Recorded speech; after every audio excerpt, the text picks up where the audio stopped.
I never imagined myself to be the kind of person who discards everything positive in my life.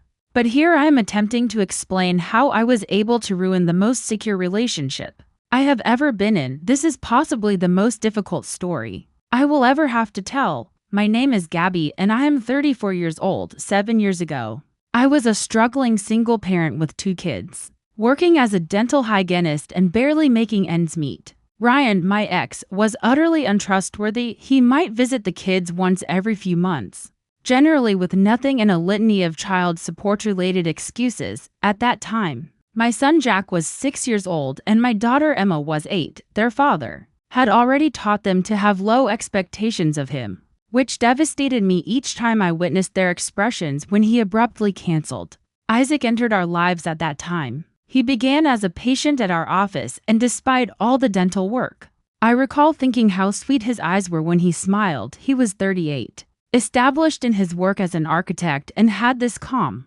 steady presence that made me feel safe just being around him. During his visits, we struck up a conversation, and finally he asked me out to coffee. At first, dating as a single mother is difficult enough, so I was apprehensive. But Isaac made it seem simple. He never hurried or pressured, and most of all, he recognized that my children came first.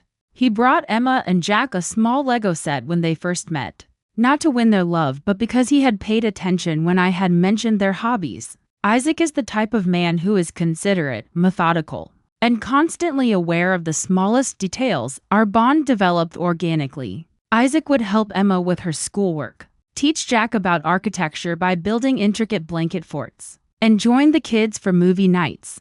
The children were ecstatic when we discussed marriage. Within a year, Isaac was the ideal father figure for them, as they had never had one before. Jack served as the ring bearer and Emma as my maid of honor at our tiny wedding ceremony. Isaac shocked us all during the reception by giving the kids adoption papers, not to pressure them, but to let them know the choice was there if they wanted it.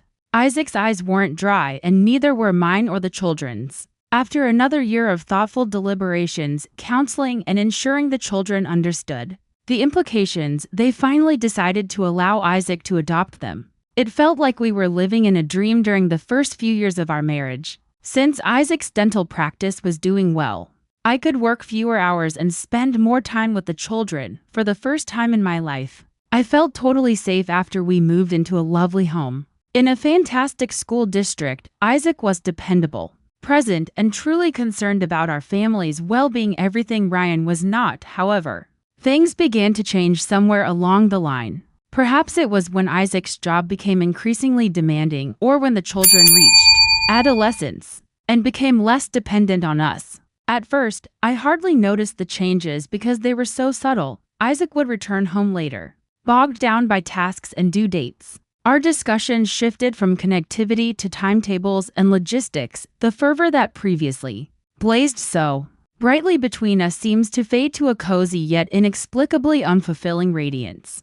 I became restless, but I was unable to pinpoint the cause. Even though I was leading the life I had always imagined, it wasn't enough.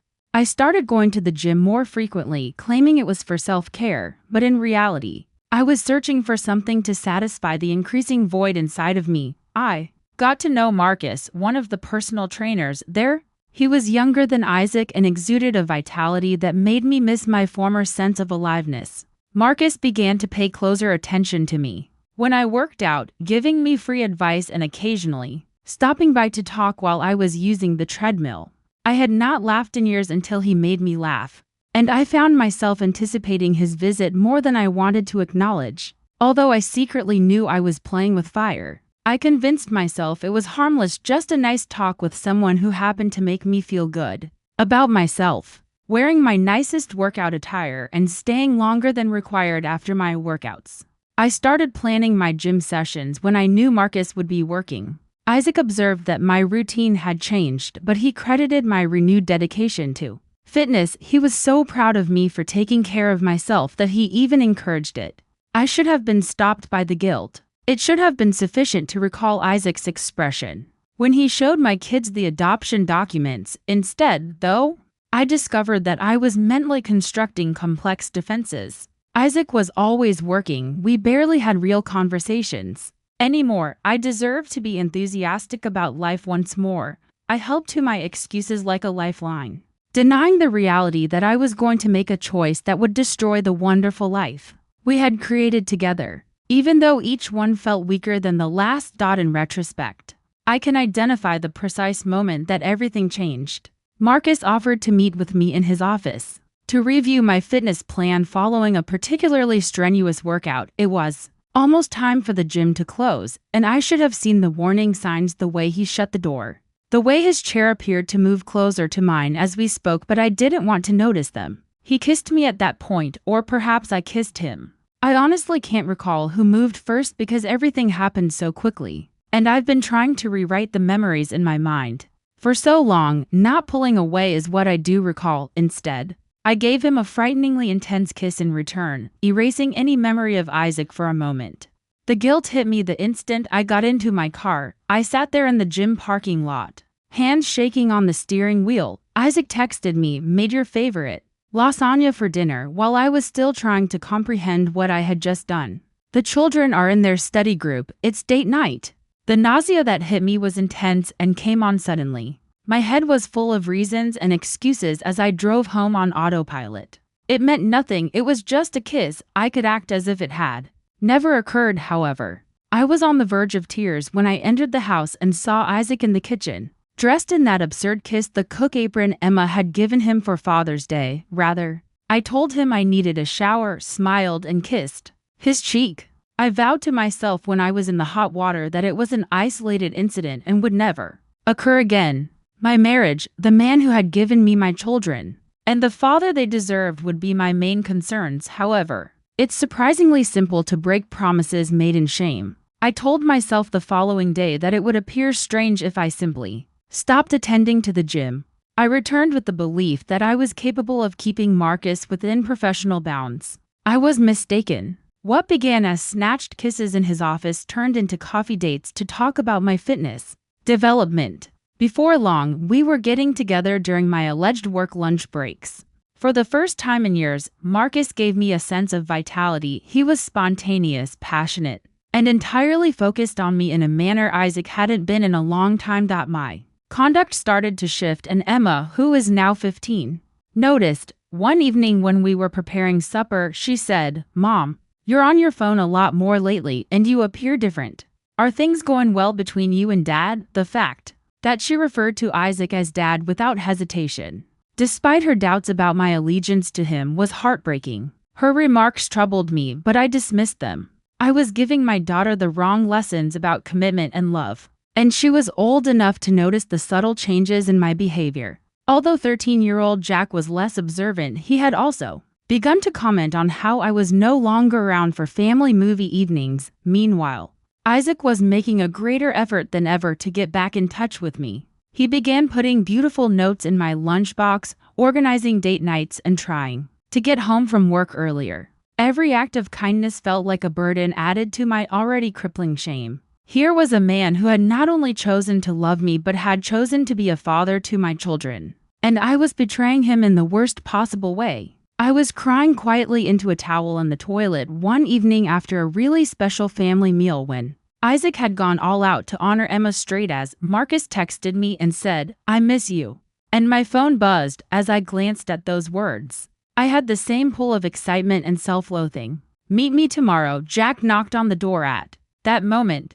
"Dad wants to know if you'd like to join us in seeing the latest Marvel film, Mom." He prepared popcorn. The sound of my son's voice, the aroma of popcorn coming from beneath the door, and the awareness that my loved ones were waiting for me ought to have been sufficient to shake me out of whatever delusion I was having with Marcus. "Okay, same time, same place," I replied via text instead, and the 2-month affair went on.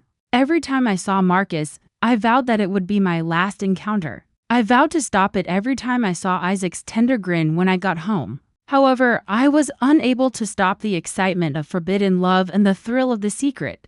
Isaac started working on a major project that would keep him in the office late most nights. I felt justified rather than bad for taking advantage of this time to visit Marcus. You see, Isaac was always away since he was too preoccupied with his job, which is why I needed someone else I easily forgot all the years he'd been there for every school play, every soccer game, and every parent-teacher conference. The lies got more complex to hide my tracks. I set up fictitious gym classes, non-existent work functions, and ladies' night events to help me recall which falsehoods I had told to which family members. I started keeping a note on my phone. The lady I saw every morning in the mirror turned into a stranger to me, someone who could deceive the people she cared about the most.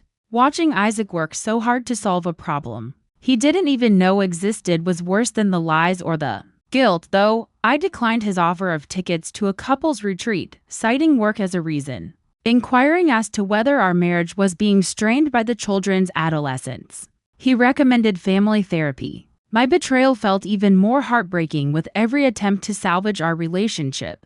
The truth always comes out, as they say, and in my case, it did so in the most terrible way imaginable. I'd gotten careless, comfy in my pattern of lying, persuaded that we were being shrewd by avoiding the typical spots close to the gym. Marcus and I had begun meeting at a little coffee shop across town. I was unaware that Emma had begun working as a volunteer at a shelter located just 2 blocks from that coffee shop. When Marcus and I were bidding farewell outside the cafe on that Tuesday afternoon, she was present. He kissed me, but I didn't see her. As she filmed what she was seeing, I failed to see that her phone was trembling in her hands. She had stood there for a few minutes, trying to take in what she was seeing. I learned later. The knowledge of my betrayal now weighed heavily on my daughter, who had proudly assumed Isaac's last name when he became the father she had always desired. Instead of confronting me right away, she went home and showed Jack the video. After 3 days of my kids arguing over what to do, Emma eventually broke down and revealed this terrible news to Isaac. After a weekend away with Marcus, which I pretended was a dental conference, I returned home to find Isaac sitting at our kitchen table, my children nowhere in sight. Before he ever said a word, the expression on his face told me everything. Silently, he put Emma's phone on the table between us and said, "The kids are at my sister's." They had no intention of attending this discussion. When he played the video, my entire world fell apart. Seeing myself through my daughter's eyes, laughing, kissing another guy, utterly ignorant of the damage I was committing, made me physically ill. However, it was Isaac's subsequent remarks rather than the proof of my affair that devastated me. When he said, "Emma's been crying for 3 days, his voice broke. I tried to talk, to explain, to ask for forgiveness, but Isaac held up his hand. "Not because she's angry, though she is. She's terrified that I'm going to leave, that she's going to lose another father, my daughter, because she is my daughter. Gabby, in every way that matters, actually tried to convince me not to watch the video because she was afraid of losing me. Jack hasn't said a word since they showed me, not one word. He just sits in his room, staring at his wall. These children, who trusted us to show them what love and family really mean, have watched their mother destroy everything they believed in." The enormity of what I'd done hit me simultaneously. I had betrayed not just my husband but my entire family as well. For what purpose had I destroyed the stability and security Isaac had provided for all of us? A little thrill, feeling young and wanted again for a few months. "I need you to leave," Isaac stated forcefully as I packed a bag with shaking hands. I discovered Emma's final school photo on my dresser. "Not forever. These are your children, too, and I would never keep them from you. But right now, they can't even look at you, and frankly, neither can I." Wearing the necklace Isaac had given her for her 15th birthday, she was grinning with pride. A photo of Jack's middle school graduation, where he had insisted on having Isaac stand beside him in every picture, was next to it. These times, these priceless fragments of our family's joy, now felt like charges. 6 months have passed since that day, and I'm still dealing with the fallout from my decisions. I relocated to a tiny apartment on the other side of town, which was close enough to allow me to stay in touch with my kids, while still providing them with the space they required. Naturally, Marcus left my life as soon as things became complicated. He had a girlfriend the entire time. It turns out he had other affairs besides me. Emma and Jack didn't want to see me at all throughout the first month, once again demonstrating his superiority over me as a parent. Isaac made arrangements for them to speak with a family therapist. He never used my faults as weapons against me with the kids, nor tried to turn them against me. He only concentrated on assisting them and finding constructive ways to deal with their hurt and rage. Emma was unable to look me in the eyes when she eventually consented to go out for coffee. She questioned, "How could you do this to Dad?" and repeated Dad with such strong protection. And I realized how much harm I had caused because of my love for Isaac. "Mom, he picked us. He volunteered to be our father when our real dad couldn't bother to show up, and this is how you repaid him." Jack's response was distinct but no less agonizing. He sat there fiddling with his food during our first meeting until he eventually asked if it was because Dad worked too much, because if you had asked, he would have put in less work. For you, he would have done anything. 3 months after I moved out, I received the divorce papers. Isaac was fair enough. He set up a separate college fund for both children that I was not allowed to touch, made arrangements for generous visitation rights, and kept the house so the kids wouldn't have to move. According to his attorney, he wanted to make sure that my future decisions wouldn't affect the children's schooling. Losing my marriage and my house wasn't the hardest part, rather. It was seeing Isaac remain a fantastic father to my kids while I grew less involved in their lives. He continued to coach Jack's soccer team, never missed a parent-teacher conference, and participated in all of Emma's argument tournaments. To find out when these things were happening, I had to ask for permission in the interim. Isaac and I met up at Emma's school play last week. He and his sister were present, and they were both beaming with delight as Emma gave her lines flawlessly. I sat at the back alone, observing the vacant seat next to me, where Marcus would never be welcome. Emma first gave Isaac a lengthy, strong hug after the show, and then she awkwardly gave me a quick embrace. I told myself the truth that night, by myself in my flat. In addition to cheating on my spouse, I had cheated on my whole family. I had thrown away the most priceless gift I could have given a man who chose to love not only me, but also my kids as his own for a meaningless, cheap thrill. This morning, Isaac texted me about his impending birthday. "I'm invited to the party he's throwing, but we both know it won't be the same as past years. I won't be standing next to him while we watch our daughter blow out her candles, helping with the decorating, or arriving early to set up. Rather, I will show up as a visitor in my former home, bringing gifts and a grin that conceals my remorse, knowing that I taught my kids the wrong lessons about commitment and love is the worst part. They witnessed their mother ruin their family for a brief affair, despite Isaac's best attempts to protect them. Jack has grown jaded about love in a manner that number 14-year-old should, and Emma has already stated that she would never trust partnerships. I occasionally consider contacting Marcus to just inform him of the costs associated with his pursuit of a married woman, but I am aware that this would only be another opportunity for him to escape accountability. I made my decisions. I decided to jeopardize everything that was good in my life for something that ended up having no real purpose. Isaac has resumed his dating life. Emma brought it up at our most recent lunch. You know what he did to her? He first spoke with the children to ensure their comfort and has been open and honest about everything he is demonstrating to children. How a father ought to act, especially in trying circumstances. In the meantime, all I can think about is regret and a litany of if-onlys. I wish I had discussed my feelings of disconnection with Isaac.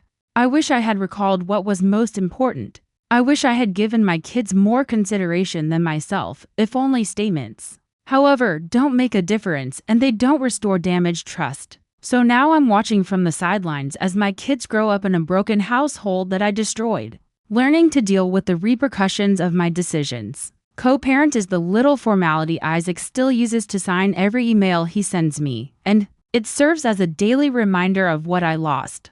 Scheduled visits and tense conversations have taken the place of the secure, devoted family I once had. What's the worst? The only person I can blame is myself.